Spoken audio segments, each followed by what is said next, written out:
In 1588, Elizabeth's navy defeated the Spanish Armada in the greatest English victory since Agincourt. The celebrations were long and magnificent. The procession to the Thanksgiving service at St. Paul's Cathedral was the grandest since Elizabeth's coronation. The captured Spanish banners were hung up as trophies, and a commemorative medal was struck with the inscription, "God's winds blew and they were scattered." And the English really thought that God had fought on their side. They were the new chosen race, God's own Protestant people. England stood proud, and Elizabeth and her reign were at their zenith.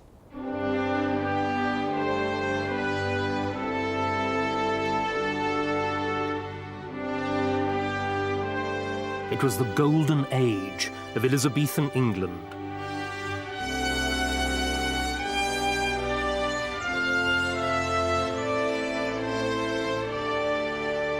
The great houses Elizabeth's courtiers built are a visible, tangible expression of their confidence, exuberance, and wealth. Unlike her father, King Henry VIII, Elizabeth built no palaces, nothing. She had no need to, because her courtiers and favourites built for her. Sir Christopher Hatton, the Lord Chancellor, already had a great house at Holdenby, but he told Elizabeth he would build another one nearby at Kirby that would be dedicated to her as a shrine to a holy saint. Elizabeth had ceased to be a mere queen, and she'd become instead Gloriana, England's national icon. She was painted again and again, always dazzling, always glorious, always triumphant.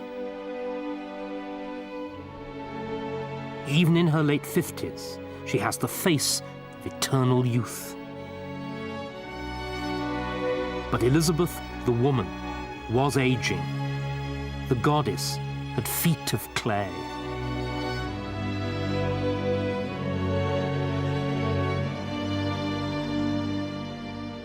Literature flourished as never before. Shakespeare wrote his first plays, some of them commissioned by the Queen. But new theatre brought new and dangerous ideas. One of Shakespeare's plays would soon be used in an attempt to overthrow her. She had ruled for 30 years, loved by her subjects, loyally served by her courtiers. But as she aged, a new generation was growing restless. She would have to fight as never before to hang on to power.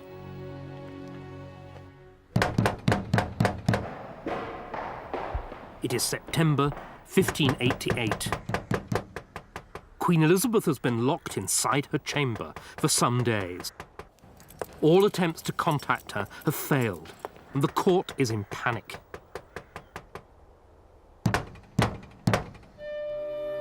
Despite fears to the contrary, the Queen is alive, but she is not well.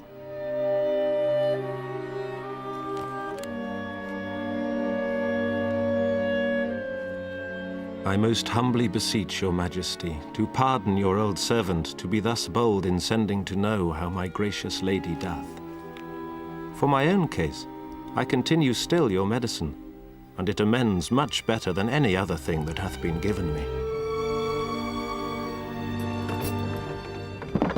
With the continuance of my wonted prayer for your majesty's most happy preservation, I humbly kiss your foot. Your Majesty's most faithful and obedient servant, R. Leicester. Elizabeth would never receive another of his letters. Robert Dudley, Earl of Leicester, favourite of the Queen, her friend and counsellor for the last 30 years, and the nearest thing she'd ever had to a lover, was dead.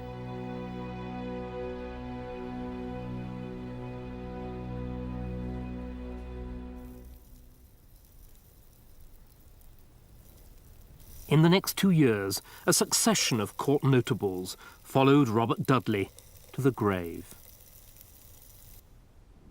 Sir Francis Walsingham, Secretary of State and Spymaster Extraordinary. Sir Christopher Hatton, Lord Chancellor, builder of Kirby Hall. Ambrose Dudley, Earl of Warwick, brother of Robert. Of the old guard, only William Cecil, Lord Burleigh, remained. The gaps in court and council would have to be filled.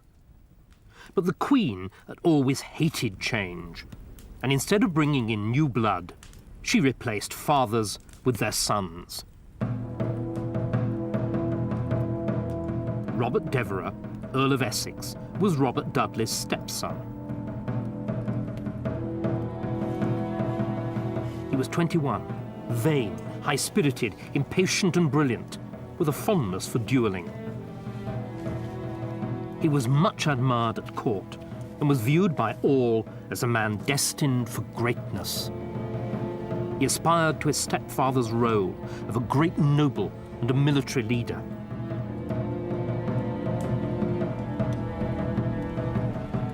Robert Cecil was the second son of Lord Burleigh. He was 25, careful, astute and cunning, with a fondness for corresponding in code. He was mocked, mostly behind his back, for his short stature and his hunched shoulders, but his mind was razor sharp.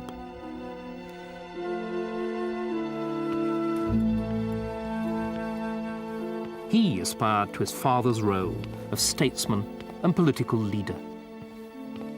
Robert Cecil and the Earl of Essex were of the new generation, and the new generation had different ideas from the old. So, Robert Cecil, for example, made a much sharper distinction between the service of the state and the service of the Queen than his father, William, would ever have done. And the Earl of Essex had much more grandiose ideas about the power and the independence of the nobility than his stepfather, Leicester. They were both young men in a hurry, waiting impatiently for the aged Queen to get out of the way. And she knew it. Essex charmed the Queen, and she was flattered by his youthful attentions. But she was 55, and he was 21. If she loved him, it was partly as her gigolo, partly as her son. He was gifted, but he could also be immature and unruly. Like a strict parent, Elizabeth resisted his demands for a military command.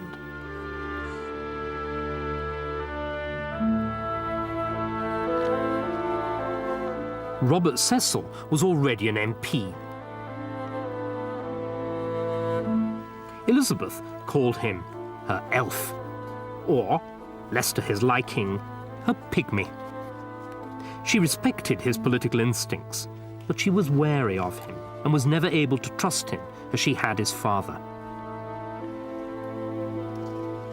She made him a privy councillor, but she stopped short of giving him his father's old job.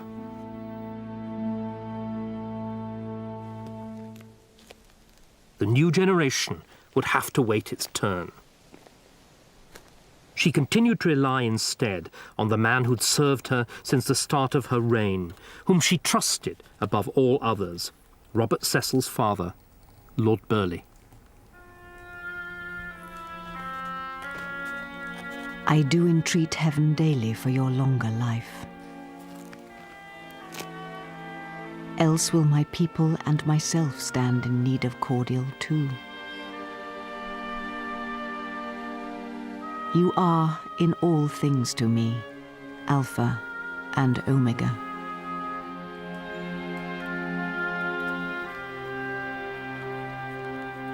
She wouldn't let him retire, even when he was in his late 70s, gouty, deaf, and visibly shrunk with age. But in the summer of 1598, Burghley fell dangerously ill. Elizabeth sent him medicines, letters, and on one occasion she even fed him soup with a spoon with her own hand. To no avail.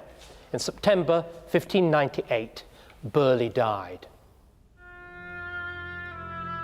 For 40 years, Burghley had carried the heavy administrative burden of running the day-to-day government of England.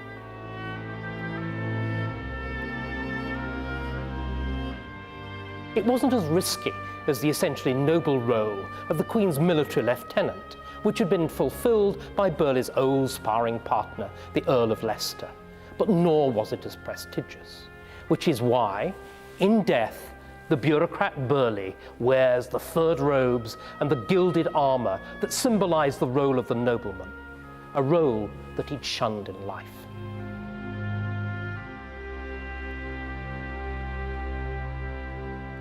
I have this vision of Elizabeth coming to visit him when he was dying.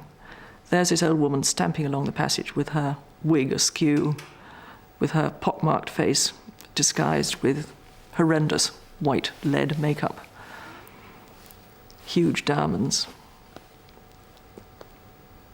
bad-tempered and upset, and getting to his bedroom, and there's this poor old man, breathing very heavily, hardly conscious. She must have been torn between the agony of losing a good advisor and the agony of losing a very close friend. It's like losing one's parents, however old one is. It's still the most ghastly shock. And for her, he was the closest thing to a parent. He'd kept a guiding, wise hand on her shoulder all the way through her rather tempestuous youth and middle age. And suddenly that guiding hand was being removed.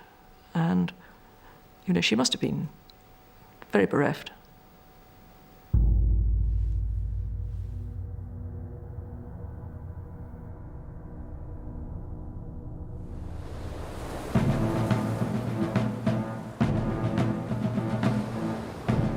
In 1596, England once again faced the threat of invasion. Spain remained the most powerful country in Europe, and King Philip was still determined to destroy Elizabeth and her island nation. In March, his army had captured Calais. Now he had troops within 20 miles of England, and a great fleet was gathering at Cadiz in Spain to transport them. Confronted with this new danger, Elizabethan England galvanized itself into action. The Queen set aside her doubts about military action and her courtiers their divisions, and it was decided to send an expedition to Cadiz to destroy the new armada in port before it had even set sail. The strategist and commander of the expedition was the Earl of Essex, but the man who financed it and organised it was Robert Cecil. Essex had finally got the military command he craved. And, on the day he put to sea, Robert Cecil was at last confirmed as Elizabeth's chief secretary. The new generation had arrived. In the early hours of Sunday, the 20th of June, 120 English and Dutch ships attacked Cadiz.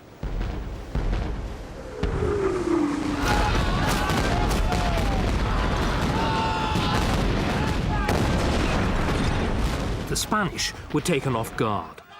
Their invasion fleet was destroyed.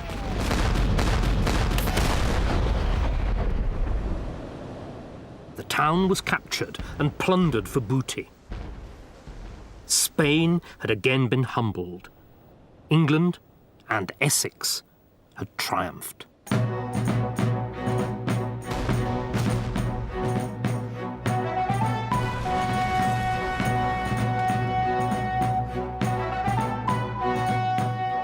You have made me famous, dreadful, and renowned, not more for your victory than for your courage. I care not so much for being queen, as that I am sovereign of such subjects. Essex was now a popular hero, and the burning of Cadiz was built up into something to rival the defeat of the Spanish Armada itself. But the Armada only had a single heroine, Elizabeth. Cadiz, though, was Essex's victory. and at the service of thanksgiving in St. Paul's Cathedral, the congregation burst into spontaneous applause when the preacher sang Essex's praises to the skies.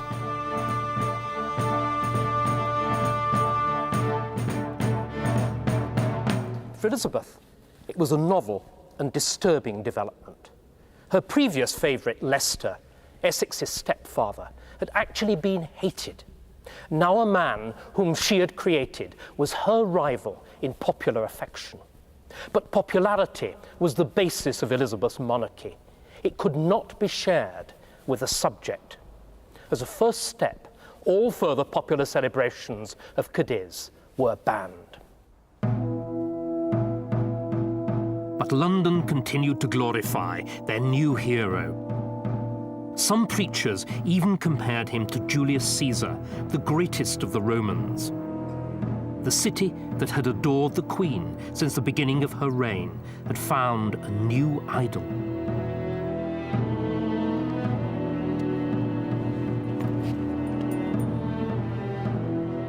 A wiser man than Essex would have mollified the Queen by keeping a low profile. But Essex was not wise, and ambition and vanity got the better of him. He commissioned an engraving of himself in the style of a Roman emperor. A direct challenge to the Queen's royal authority. He threw his weight around at court, objecting whenever Elizabeth honoured another courtier. And when the Queen turned down his plea to launch another attack on Spain, he courted public support behind her back.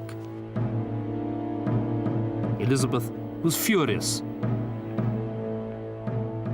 The conflict came to a head when Essex and Elizabeth disagreed about who was to be Lord Deputy of Ireland.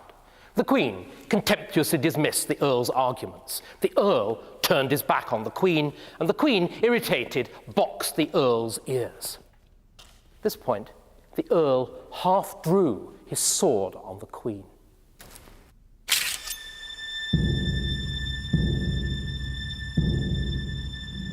Now, to strike somebody within the precincts of the court was punished by the amputation of the right hand. To strike the Queen was treason. But before the unthinkable could happen, the Lord Admiral interposed himself between Essex and the Queen. The Earl then withdrew to his country house, whilst Elizabeth was left to ponder the monster that she created.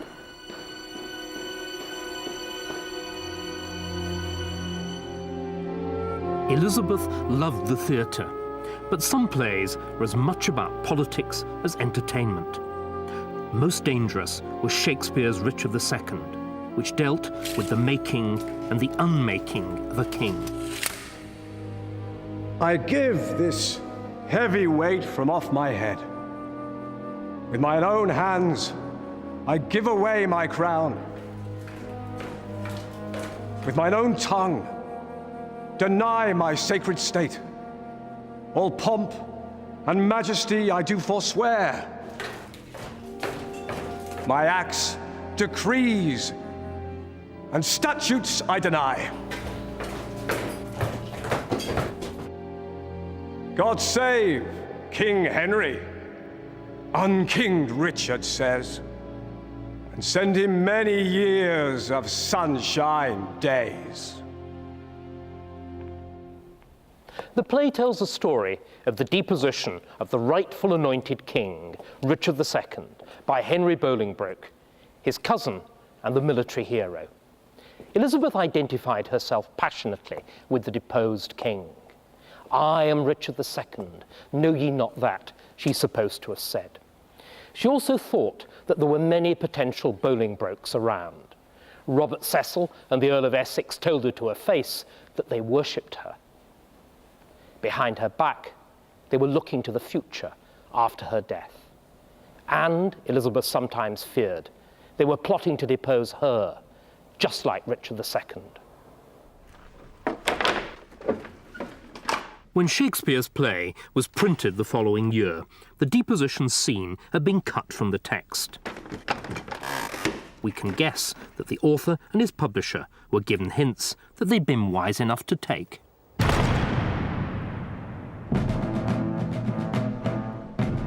A new tragedy, bloodier than anything in Shakespeare, was now unfolding in Ireland. In August 1598, at Yellow Ford in Ulster, Irish rebels ambushed a column of English soldiers and cut them to pieces.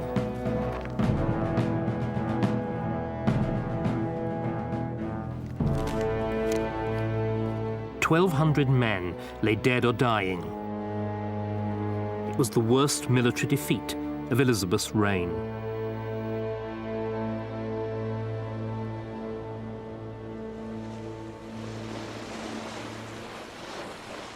The Catholic Irish had long resented the occupation of their country by Protestant England.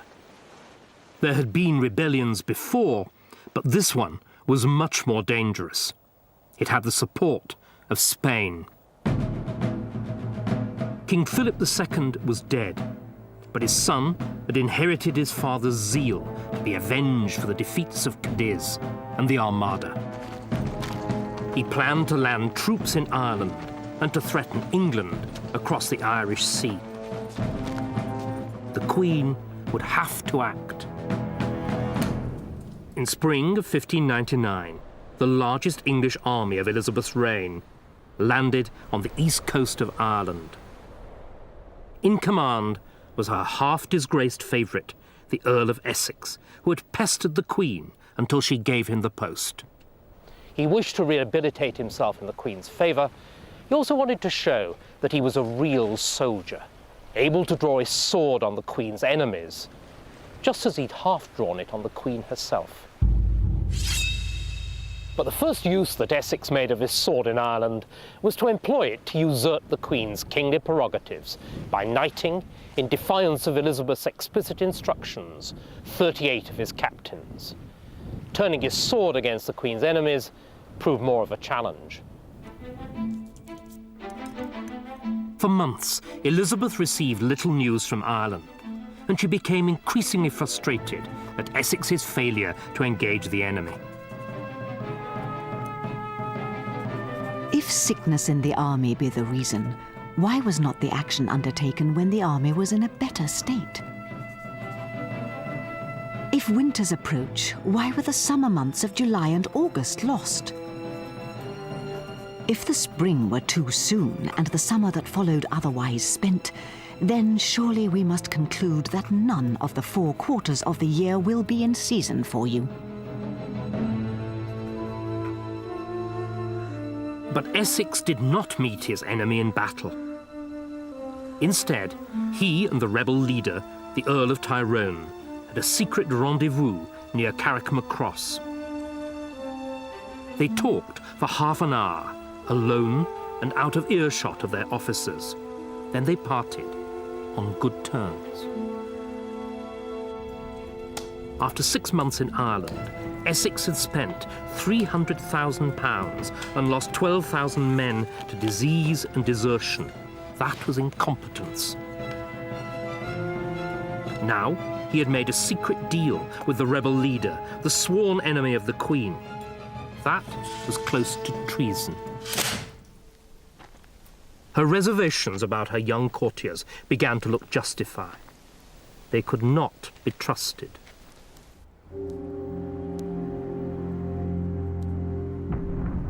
Robert Cecil began a secret correspondence with James VI of Scotland. He had taken it upon himself to pave the way for James's succession to the English throne, thereby ensuring his own continuance in office. At first sight, it seems an extraordinary idea. England and Scotland were old enemies, and Elizabeth had executed James's mother, Mary Stuart. But James was the obvious heir. He was Elizabeth's closest male relative. He was an experienced ruler. He was a Protestant, and he already had 2 sons.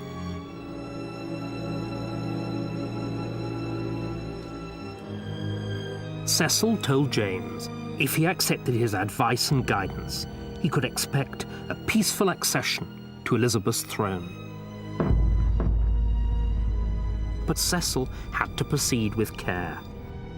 The Queen had never named a successor and had banned all talk of the matter at court.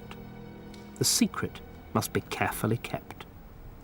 He must have worried about security in London, but I imagine that he would have been much more worried about security in Edinburgh. James I was of England, and VI of Scotland was notoriously indiscreet. And, of course, he was surrounded by some fairly loose-mouthed people. So it was important, I think, for him to use code and trustworthy messengers. He would never know whether the Queen, if she did find out officially, wouldn't have blown her top and sacked him. And secondly, of course, it was a splendid opportunity for his enemies to accuse him of treason and treating with a foreign power.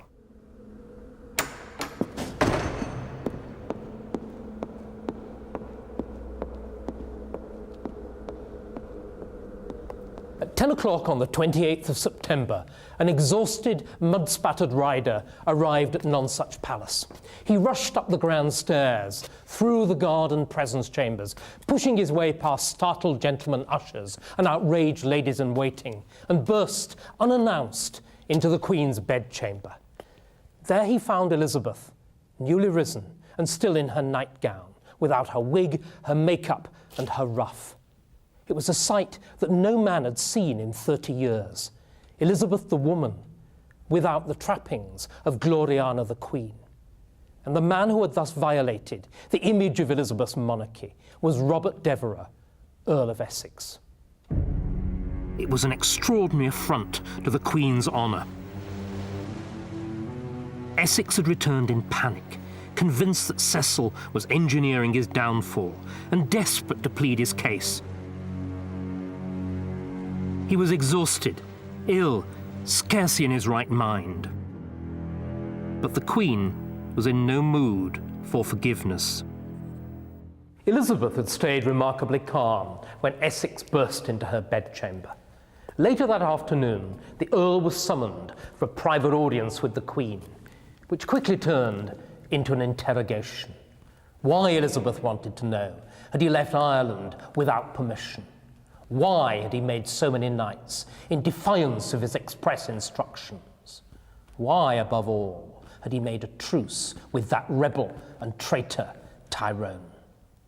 The Earl answered as best he could, and then Elizabeth was left alone to ponder what she should do. Towards 10 o'clock at night, she gave orders that the Earl was to be put under a form of house arrest. The fall of the favourite had begun. Essex was summoned before a public tribunal. He spent 11 hours on his knees whilst a list of his delinquencies was read out in front of an invited audience. But even now, the Queen could not bring herself to destroy her disgraced favourite completely. Instead, she sent him into a sort of limbo. She ordered him not to attend the Privy Council. She banned him from her presence. And she refused to renew his lucrative monopoly on sweet wines, which threatened him with bankruptcy.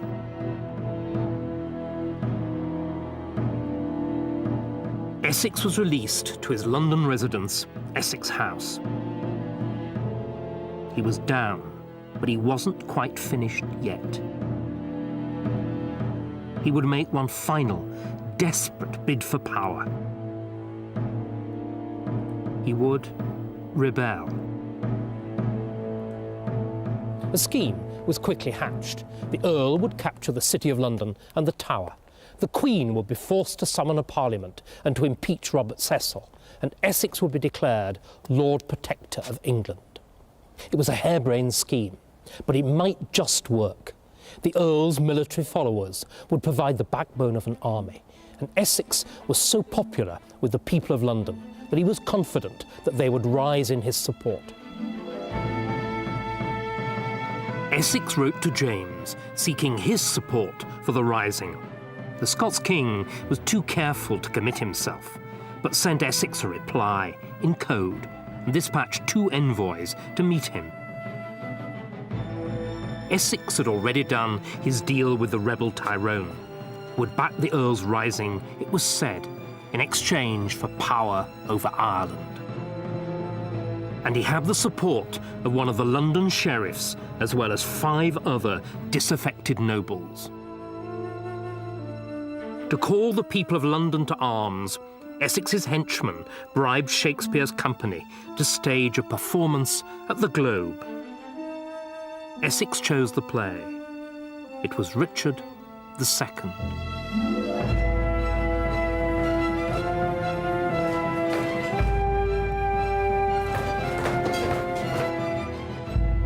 This sceptred isle, this earth of majesty, this seat of Mars, this precious stone set in the silver sea is now bound in with shame, with inky blots and rotten parchment bonds.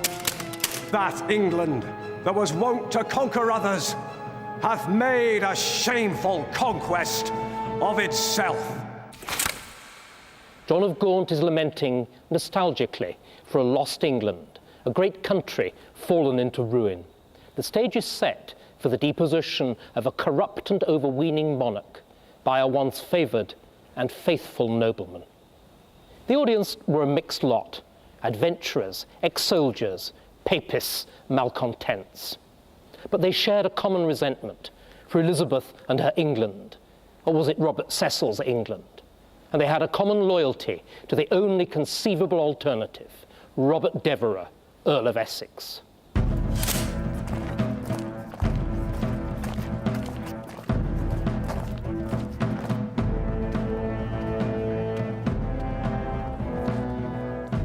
Early the following morning, Elizabeth received a report that Essex had left his house at the head of a private army. They were marching up Fleet Street, calling the people of the city to arms. For the first time, Elizabeth was in personal danger in her own capital. The rebels were just 2 miles from the court. She acted quickly, ordering her forces to block the route to the palace by building a barricade near Charing Cross. She sent royal heralds through the city proclaiming Essex a traitor. The sight of government troops and the herald's cry of treason made Londoners think twice. They stayed behind closed doors. Essex's force was confronted by troops belonging to the Bishop of London.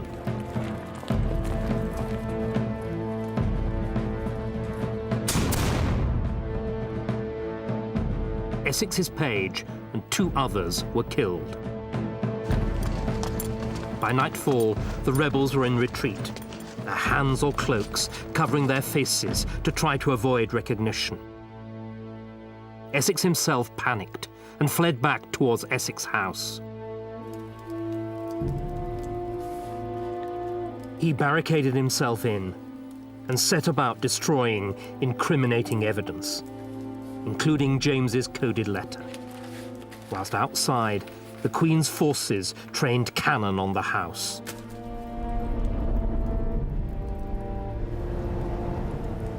At 10 p.m., he surrendered. He was arrested, along with 85 of his co-conspirators, including the Earl of Southampton, Shakespeare's patron. When she received the news, Elizabeth retired to bed. Essex was tried within a few days of the rebellion. The verdict was a foregone conclusion. Guilty of high treason and condemned to a traitor's death.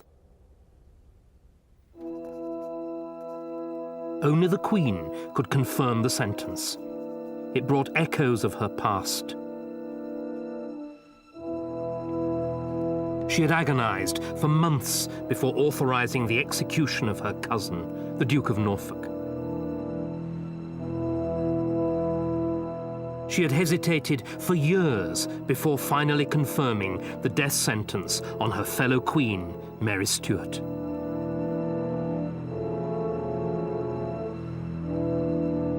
She told the French ambassador that she would willingly reprieve the life of her disgraced favourite, and that she was partly to blame for allowing him to grow so bold. But it was clear, she said, that the danger from him was so great that he would have to die. Essex was the only man to challenge Elizabeth publicly and to her face, and he was the only one of her subjects to try to rival her in popularity. Curiously enough, it was Essex himself who got to the heart of the matter. Under interrogation, the Earl said that the state was not big enough for them both. Essex was executed on Ash Wednesday, the 25th of February, 1601. He was 34. It took 3 blows of the axe to remove his head.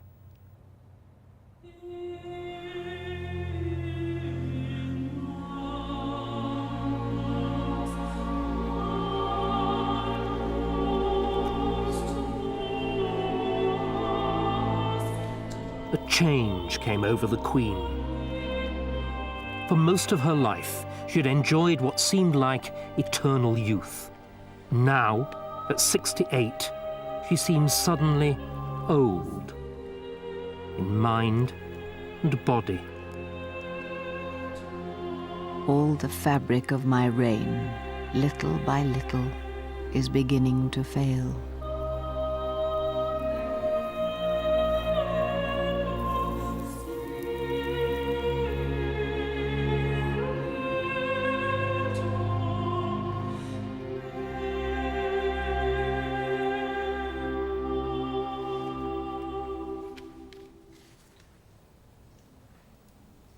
With his rival dead, Robert Cecil was now unquestionably the most powerful man in the country. And, behind the scenes, his plan for James to succeed Elizabeth was maturing.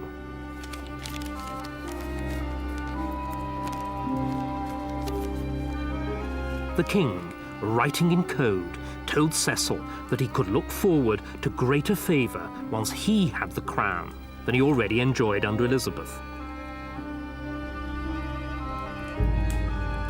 The future looked bright for Cecil, but the present was troubled. He'd never been popular. Now the public really hated him for killing their hero Essex.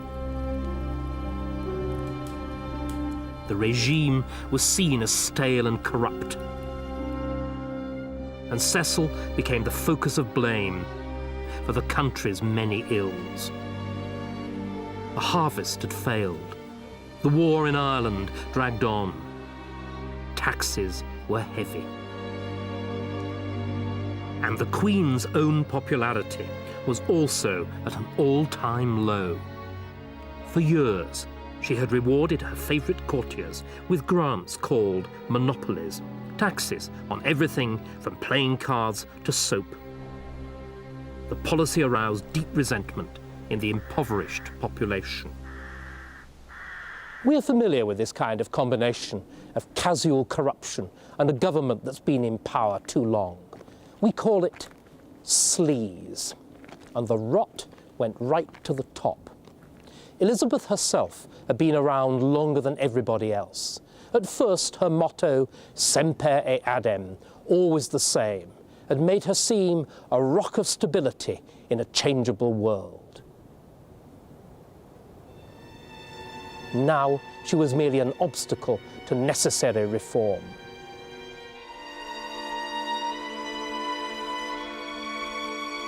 The unpopular Queen and her despised minister suffered a disaster.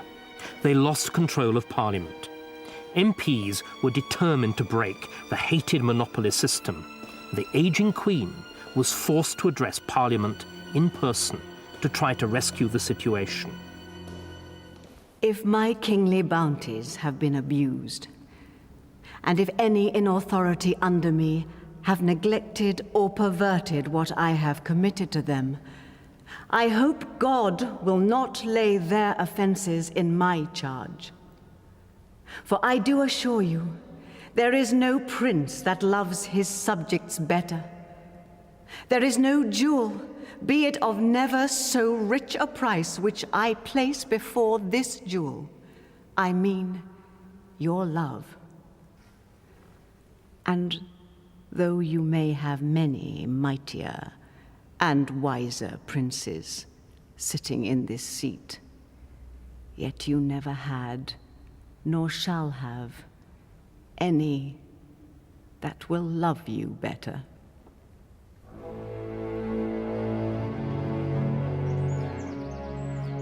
It became known as the Golden Speech. It was Elizabeth's last great public address, and it was a consummate piece of politics.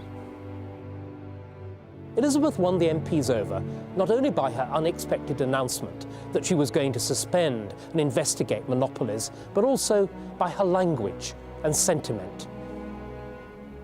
The MPs showed their gratitude by voting unprecedentedly heavy parliamentary taxation. Other good news followed quickly as well. There was victory in Ireland, a truce in the war with Spain, trade improved, and at last there was a good harvest.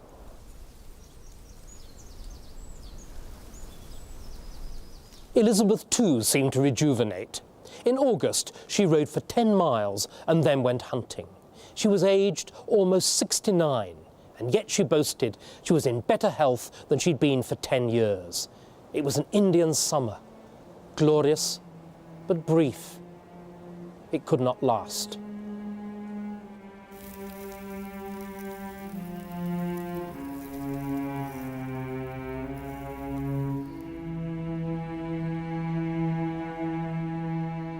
For God's sake, let us sit upon the ground and tell sad stories of the death of kings.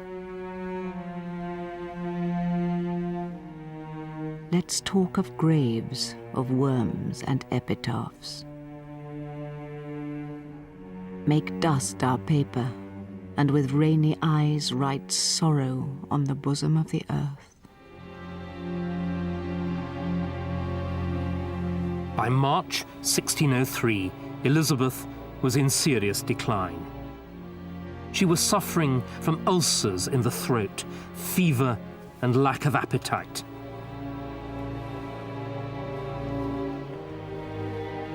Against all advice, she refused to go to bed. Cecil, unwisely, insisted that she must. Little man, the word must is not to be used to princes. But ye know that I must die, and that makes thee so presumptuous. If you were in the habit of seeing such things in your bed, as I do when in mine, you would not persuade me to go there.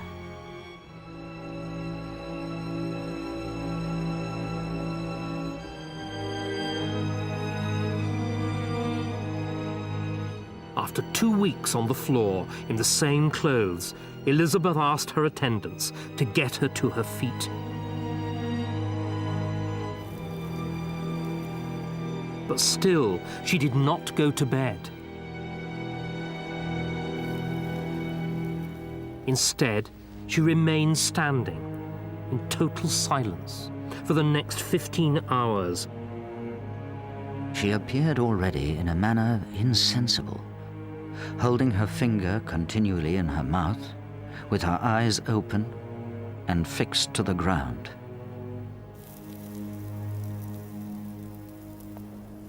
As Elizabeth's death approached, a young man was pacing the courtyards of the palace. He was Robert Carey, the Queen's cousin, and he'd resolved to make his fortune in the new reign by being the first to let James know that Elizabeth was dead and that he was King of England. He informed James of his intention and told him not to leave Edinburgh. And then he returned to the palace to watch and to wait with the rest. O Almighty God, with whom do live the spirits of just men made perfect, after they are delivered from their earthly prison. Elizabeth was preparing herself for the end.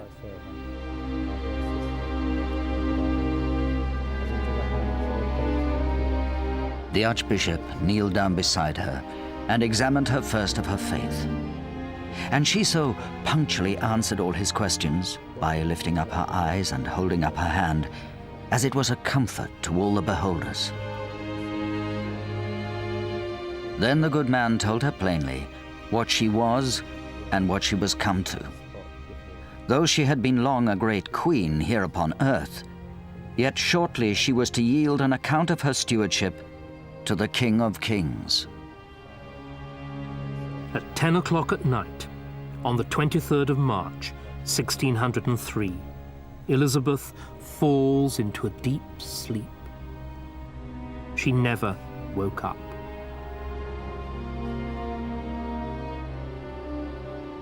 Three days later, James VI was proclaimed as Elizabeth's successor at Holyrood Palace in Edinburgh. England and Scotland were joined under one monarch. Elizabeth's body was brought by water from Richmond to Whitehall. There it lay for 5 weeks, watched over day and night by her ladies-in-waiting. Then it was taken to Westminster Abbey for burial.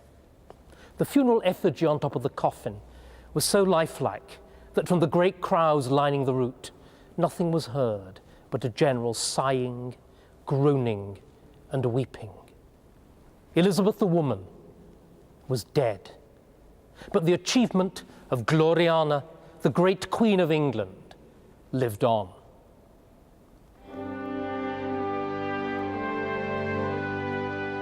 When Elizabeth came to the throne, England was an insignificant country.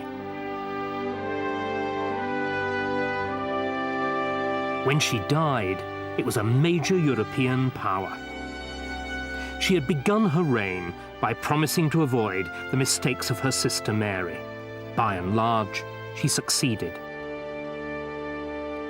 Elizabeth had founded a national church, and she inspired a national literature. Her father, Henry VIII, had reinvented the idea of England. Elizabeth became its living embodiment. Few monarchs have been better loved by their subjects. None has exercised a more powerful hold over the imagination of succeeding generations. The myth started within a few years of her death, when the preface to the King James Bible hails her as that bright occidental star, Queen Elizabeth of famous memory, and the star still burns bright.